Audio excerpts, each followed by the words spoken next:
અમદાવાદ ગ્રામ્ય જિલ્લા શિક્ષણ અધિકારી દ્વારા શાળામાં વિદ્યાર્થીઓ દ્વારા લાવવામાં આવતા અનઅધિકૃત વાહનો અંગે પરિપત્ર બહાર પાડવામાં આવ્યો છે। આ પરિપત્રમાં સ્કૂલમાં વાહન લઈને જતા સગીર વિદ્યાર્થીઓ સામે કડક કાર્યવાહી કરવાનો ઉલ્લેખ કરવામાં આવ્યો છે।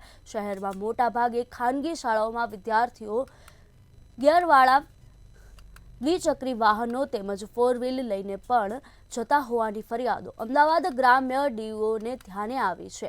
કોઈ વિદ્યાર્થી બિન અધિકૃત વાહન સાથે ઝડપાશે તો તેમની સામે કાર્યવાહી કરવામાં આવશે તેમજ આરટીઓના સક્ષમ અધિકારીઓના સંકલન કરીને આકસ્મિક તપાસ હાથ ધરવામાં આવશે।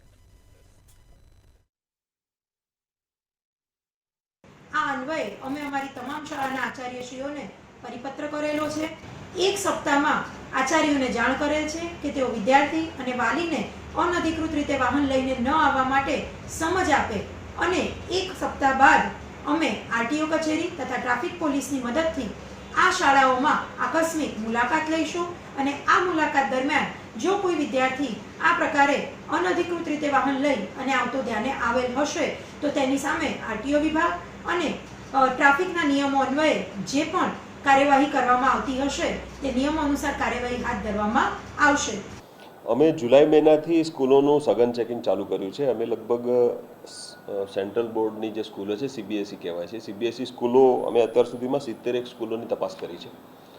એમાંથી અમને 112 વ્હીકલ એવા મળ્યા છે કે જે વિદ્યાર્થીઓને હેરફેર કરે છે અને વિધાઉટ પરમિટ જે લોકો મુસાફરી કરાવે છે, જે શાળાઓના બાળકો માટેના પરિવહનની પરમિટ લીધી નથી, એવા 112 કેસો કર્યા છે। 112 વાહન ડિટેન કર્યા છે અને 14 લાખ જેટલો દંડ એમાં થયો છે, પેનલ્ટી વસૂલ કરવામાં આવી છે।